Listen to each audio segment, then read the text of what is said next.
Good morning. You've listened to the Blaine's World webcast, and I'm Blaine Greenfield, the host of this webcast.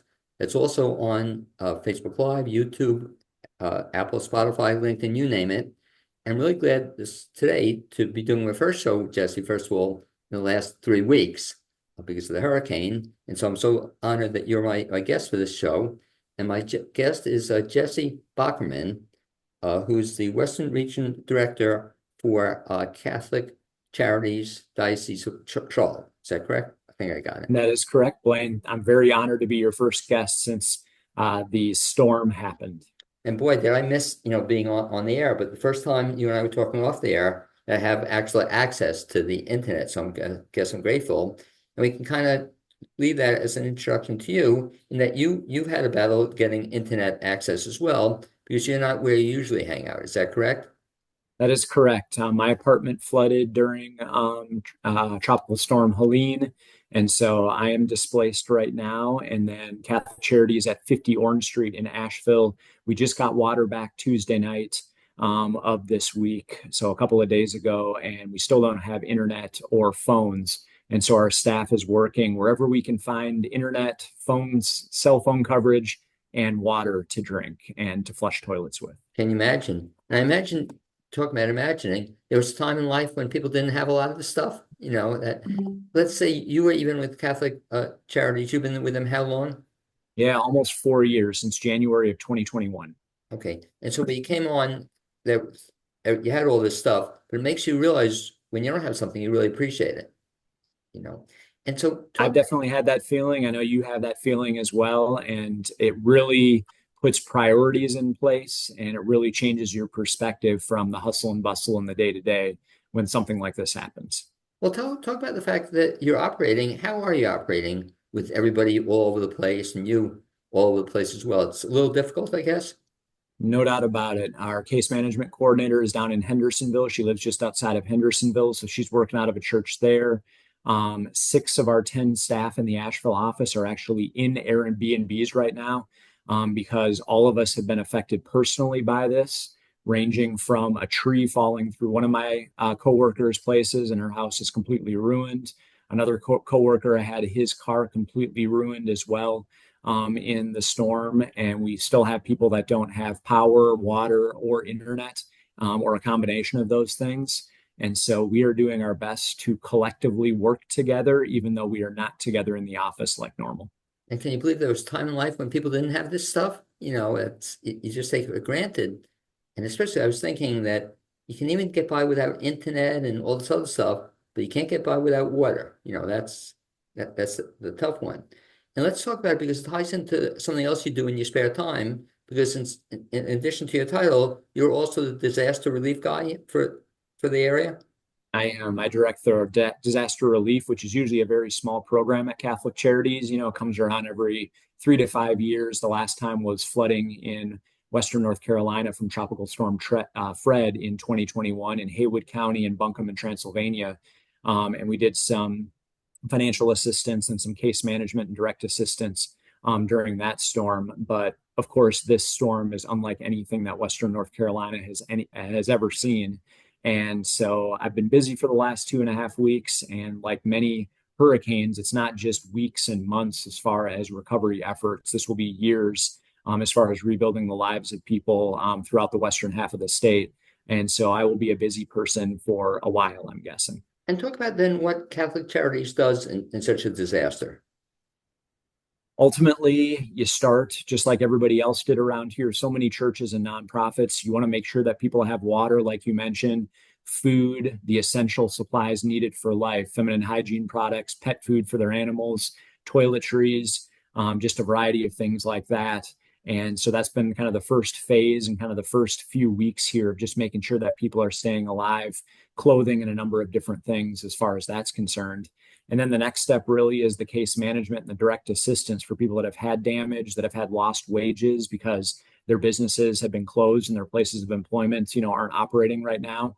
And just really helping people financially, helping people through the process of applying for FEMA funds, getting through the insurance process, getting through the patience and the waiting that happens when it comes to FEMA and insurance, and really trying to keep people in their houses, that can't pay their rent and utilities this month because they've maybe lost work and things like that. So it's a variety of different things on the case management level, but we're really trying to help the whole person with basically what their basic needs are. And then other programs supplement that, like our clinical mental health counseling program. And I mentioned case management, of really trying to help the whole person with the trauma that's been experienced throughout this. Now, with respect to the Catholic churches, how many of them just in the Asheville area, ballpark? How many are there? Yeah, in Western North Carolina, we have about 15 to 20. There are 5 Catholic churches in the Asheville area. The biggest one in Western North Carolina is in Hendersonville, Immaculate Conception Catholic Church. And then most counties have 1 or 2, depending on the size of the county. North Carolina is about 9% Catholic, so we're a very small minority as far as religion in the state of North Carolina. So a lot of these churches in the rural, remote areas of counties like Yancey and Avery and Mitchell counties, and then as you go out far to the west, very small churches, but we're trying to serve people throughout. And the beautiful thing about Catholic Charities is you don't have to be Catholic to work here or to be served by us. We help everybody in need, and that is our goal throughout this storm. If you're in the western half of the state, we serve 46 counties in the Diocese of Charlotte and the Qualt boundary of the Eastern Band of Cherokee Indians. We're here to help people, and it has nothing to do with what you believe. We don't ask that question. We just help people in need. Now, in Fairview, I know we have, I think I told you off there, several charities, or not only charities, churches are operational, and they have food available. They have hot food. They have collecting stuff. Are the Catholic churches doing the same thing too? Yeah, they are. And that's the beautiful thing. The Baptist churches, and obviously there's way more Baptist churches in the South because that's where we're located. But the overall effort by these communities of these churches coming together, all of their churchgoers, their pastors, and things like that coming together and being distribution sites, small distribution sites for things like water and food, or bigger ones for things like diapers and things like that. But the outpouring in places, like Swannanoa, in certain parts of Asheville that were really, really hard hit. And then Fairview is one of those places. The list is very long of that, but the Catholic churches in the area, a lot of them have operated a lot like the Baptist churches and a lot like the other nonprofits in this area, like ABCCM, to really get those supplies to people in need. And what's incredible to me, Jesse, is how many people are involved in this process. It's just, I mean, it's hundreds are all out there. And I don't know, the Catholic churches, or assume some of them are providing meals also, and not just any meals, hot meals, and very good meals. And it's quite something to see, to see them in operation. It is a sight to see, no doubt about it. And the generosity, not only from people within this community to be able to help, especially when their own house is dismantled, when they might not have power or water or the internet themselves, to come out and help others in the community has been amazing to see. And then we see people from around the country, around the state coming in. We've had so many people reach out. For instance, financially, we've had donations to Catholic Charities from every state in the United States, 9 different foreign countries, and multiple provinces in Canada. So the outpouring of support and generosity throughout this whole storm, from my perspective as a community member, but also from the Catholic Church, has not only been in this region, not only statewide or regionally, it's been nationwide and worldwide in a lot of cases. And we saw it at our house, for example, that we had some tree damage, and people from Knoxville, Tennessee were there, having nothing to do with any church locally, but they just running around, and it just so impressed me. The thing also that impressed me, Jesse, with what you're saying with respect to Catholic Charities, it seems to me that you're also kind of like a one-stop shopping center, because one of the real problems I'm seeing is that nobody knows where to go and how to get help. But what you just said is really cool. If they come to you folks, you'll kind of point in which direction they need to go to. Yeah, information is power for people. Obviously, a pack of diapers or, a bag of food to get somebody through the day and through the week is really important. But those connections to other agencies, those connections to other resources, and there have been a lot of really good media outlets. Our senator locally, the counties and cities and stuff have done a great job of compiling resources, for the sheltering options in the community, where hot meals are located, where supplies are located, and things like that. And people don't have access to that right now. They might not have the internet. They might not be able to jump on that. Their cell phone coverage might be bad. And so the idea is, when they come to some of these Catholic churches or Baptist churches or disaster recovery centers from FEMA and stuff like that, they're not only getting what they need that day, but they're also getting the information they need to move to the next step in this recovery. And that information is really important. And in terms of the information, so if they come to you folks, uh, you also put them in touch, or you can put them in touch with FEMA if they haven't been in touch with them. Because Yes, we can. Yep. one of the things I was impressed with here in Fairview is that despite what people may have been spreading, and it's really sad, some of the misinformation that's going out there, I think FEMA is doing one heck of a job. They're out there, they're walking around, and I actually spoke to them. It's just I was very impressed with that. But that's probably, I guess, an issue you have to deal with also, that there's unfortunately a lot of misinformation out there. Yeah, and because, for instance, like our office didn't have water until a couple of days ago and doesn't have the internet and phones, our office was closed, or at least it was locked because we weren't working out of that. So people think that we're closed and we're not working. And with FEMA, it's kind of like the government or the media. There's a lot of distrust with government agencies to begin with. So there's almost like a bias, if you will. And in a situation like this, where literally hundreds of thousands of people have been affected, if FEMA doesn't show up to your doorstep, you think that they're not there. But to your point, traveling around Western North Carolina, which I've done a lot of in the last 2 weeks, they are at these disaster recovery centers. They are at a lot of these distribution points. They are knocking door to door to find people to make sure that they're safe and that they need resources. And they do have availability, as far as applying on the phone or applying in person. And it's just really tough. I'm one of those people that believes in FEMA. I know that their response is never quick enough. I know that there's never enough people, there's never enough money. But as of today, over $100 million has already been dispersed, and almost 190,000 people have registered with FEMA as of today for emergency assistance. And so they're getting out there and they are getting to people that need assistance in this devastating tragedy. You mentioned emergency assistance. Who qualifies for emergency assistance? Anybody affected by this storm, $750 is kind of the upfront that FEMA is often going to be able to offer people for people that lost food, that lost clothing, and that lost those household items. That $750 is to help people get through the next couple of weeks, if you will, while they're waiting for additional services and additional money, like to damage to their house, lost income, wages, unemployment, and things like that. But yeah, the idea with it is you want to apply for FEMA, even if you do have insurance, flood insurance, renter's insurance, and go through the process of that, because you never know what you qualify for, and having that conversation is really, really important. But yeah, most people who are affected by the storm are going to qualify for some FEMA assistance. And also, the other point is you want to make sure, if you haven't done so already, to contact your insurance company or insurance agent as well. It's funny, I always contend that insurance only matters when something happens.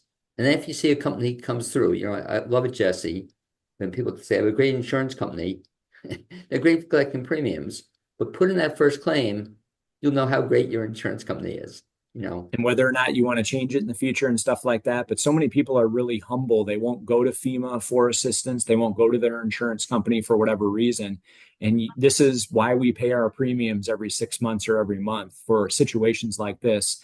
And this is what they're set up for. If your insurance covers kind of the damages that you have, they're here to help you, just like FEMA is. And again, there's going to be so many situations where people aren't satisfied that the level of damage is way beyond kind of what their insurance company or FEMA is going to pay for. But at least FEMA and the insurance company can pay for some of the damages that have been sustained by a lot of people. And that's, I think, back to the idea of the churches being the one-stop shopping center. You can help guide them through this process, because a lot of people, I guess, the unfortunate thing, they've never been through this before. Nobody's ever been through this before. And so to have somebody to turn to can be helpful. I guess you also are kind of busy also from a counseling standpoint, it's hard for me to comprehend what a buddy of mine went through, where all his personal possessions were gone. And he's a writer and author. He has stuff for his next books, and just, it's gone completely, so he kind of is hurting, and I guess a lot of people need that support, or religious support, or spiritual support. That's keeping you busy as well. Yeah, and that's the beautiful thing about Catholic Charities. Our counseling is not Christian counseling or Catholic counseling. We have 4 licensed clinical mental health Very nice. counselors on staff. Our amazing counselor in Asheville, Scott, is bilingual in English and Spanish, and he sees people in person and virtually. And so the idea is if people have access to the internet, they can talk to him with that. We all go through trauma. We all go through stress. We all go through anxiety in life to different levels. And there's a big stigma around counseling that talking to a therapist, means that you're crazy or something like that. A lot of that stigma has gone away in the last 30 years, but it still exists for a lot of people. Ultimately, counseling is you talking to somebody, them listening, and giving a professional, non-biased, kind of, help, if you will, to you in that situation. And counseling as somebody, myself who goes to see a counselor every couple of weeks, it's really important to have somebody to listen to get stuff off your chest and to really talk about the trauma, whether it is you lost your business, you lost a lot of your personal possessions, you lost your house or your car, or if it's just something of seeing the news, reading about all this stuff for the last 2.5 weeks and realizing how much of a burden it is on people's shoulders to deal with our community. In a lot of places, it looks like a war happened or a bomb went off. And when you see that every day, there's a level of trauma that builds up, and you got to talk to somebody about it and get professional help. And the beautiful thing about our counseling program as a nonprofit, we don't turn people away based on costs in a lot of cases. Professional counseling services on the market are $100 to Right. $150 right now on average. And our average, person is paying, $30 to $50 per session. It's on a sliding fee scale. And we really want to get those services to people in need, especially those that can't afford market rate counseling. How about church services? Have they resumed, or are the churches open for business and having regular Sunday It, services? it depends on where they are. For instance, the church that I go to in Swannanoa, we got power back this past Sunday. So the lights came on and we were able to have microphones for the first time in a couple of weeks. My church was doing services outside during the daylight, just to be able to see. But like the church didn't have water and still doesn't have water. So the idea of in the communication was, hey, if you come, make sure you go to the bathroom before you come because we don't have bathrooms here type thing. There's a porta potty across the street in the park type thing, but it's the flexibility, it's the adaptability of people, and that's the beautiful thing about faith, just like counseling and stuff like that, is you pursue it if you need it, if you know your heart needs it. And thankfully, a lot of the churches have been able to stay open or have reopened in this. And again, it might be a little modified. It might look a little different than it is. A lot of services had their times changed and things like that to adapt to everything. But luckily, in the Catholic Church, a lot of the Catholic churches have continued to stay open. And in places like the Basilica of St. Lawrence downtown in Asheville and in St. Eugene in North Asheville, the pastors there really wanted to keep those services active, even when there were only 20 people showing up, when 100 or 200 usually showed up, because they know how important access to worship is in our community, whatever you believe in. And that's been a resilience that we've seen not only in all the church stuff and the support that you've talked about, but also in the faith community to get access to God when God is needed most by the people that believe in him. Are any of the services being done virtually? Yeah, some of them are. And that's the sad and beautiful thing at the same time of COVID. It feels obviously like we're going through COVID-19 to some elements again, but a lot of churches added virtual elements in that. And if they have access to power in the internet, they can continue to live stream stuff. And so, as you know, a lot of services have been able to do that and using that technology that's been developed in the last 5 years to do it so that people from home can stay if they're unsafe to be able to come. But as you know, the access to the internet and stuff to live stream it, a lot of people are going in person just because they don't have the internet right now. Also, and I assume you would agree, but you don't have to, that you can say all you want about virtual services, but they're not the same. It's just and just the nature of it. Because a friend of mine always invites me, the camaraderie of it. You're in touch with other people, whereas Zoom, you're not. It's a little bit different, I think. That's the beautiful thing about humanity and kind of what this is. And that's why I miss working in our office so much, of seeing my coworkers every day and being able to talk to them in person versus on the phone or via text or via, a virtual meeting like this. We're humans, we're meant for community. COVID definitely proved that when we were all isolated. And there have been elements of isolation for a lot of people throughout this that couldn't get out of their houses, that had trees, on their property or in their neighborhood, and things like that. But we're seeing that community and people at their best and humanity at their best at a lot of these churches that have been distribution points. And just in the last 24 hours, for instance, just people telling their stories and having to get this off their chest of what they've been through in the last 2.5 weeks. It's great on the phone, it's great virtually, but it's even better in person when you can give that person a handshake or a hug after you talk to them. And one of the things I loved about a local church is, as you said, they did their service outside, but then they brought in a great meal from a local barbecue place. And so they served everybody, this meal. And there was such, there was closeness to that. It's just a great experience.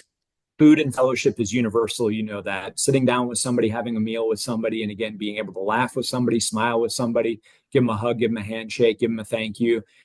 There's no price on that, especially when you're going through a disaster like this. And Jesse, what's so exciting to me is you're also seeing people talk with each other for the first time in a long time. And it's cool, as you said, they don't have to be Catholic, they can be whatever the religion is, but they're talking with each other. And I'm also very grateful, I don't know if you've seen it, but like there's no politics.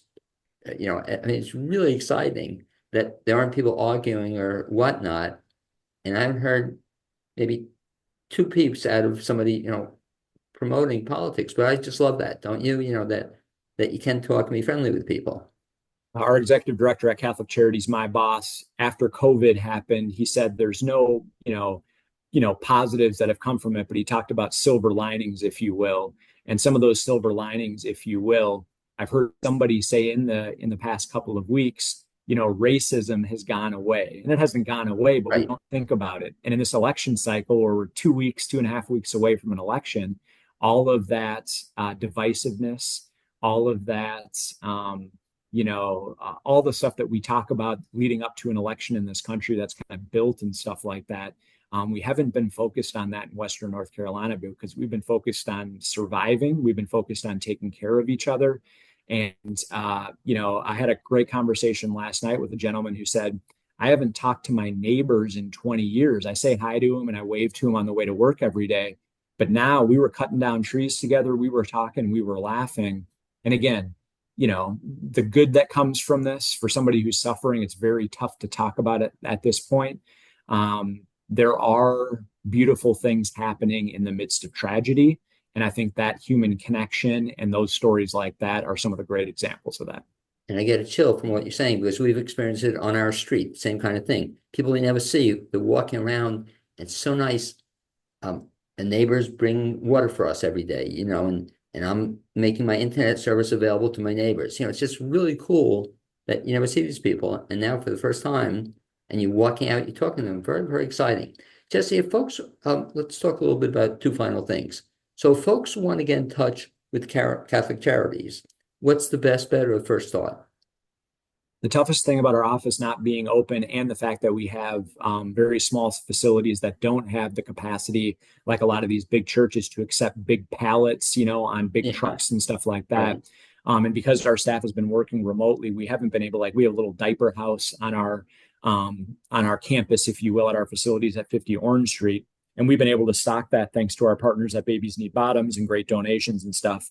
But right now, and I know every organization is asking for financial donations, but as we move to the next step in supplies, and as we're trying to get specific supplies to specific areas, because a lot of areas are inundated with water coming from New Orleans and Texas, and people just randomly driving in supplies, which is great. That generosity is beautiful. But the idea is if there isn't a warehouse to store all that stuff and there isn't room, it can end up becoming a burden, if you will. The supplies are needed, just the distribution of those supplies is really, really important. And so the idea of we're going to get those supplies to people in need, especially as those rural and remote areas become available with transportation and roads and bridges being rebuilt and things like that.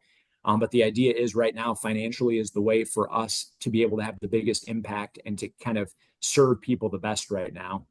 So we're accepting donations at our website, CC for Catholic Charities, DOC for Diocese of Charlotte, so ccdoc.org.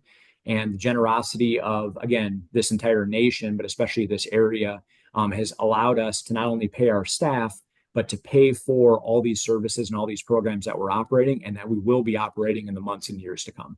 So let me have you repeat that just once again slowly. So the website is the first step. Is there a phone number also that people can call? Yeah, I would say right now the best Website. way is to go to ccdoc.org, and that's the best way to connect, if you will.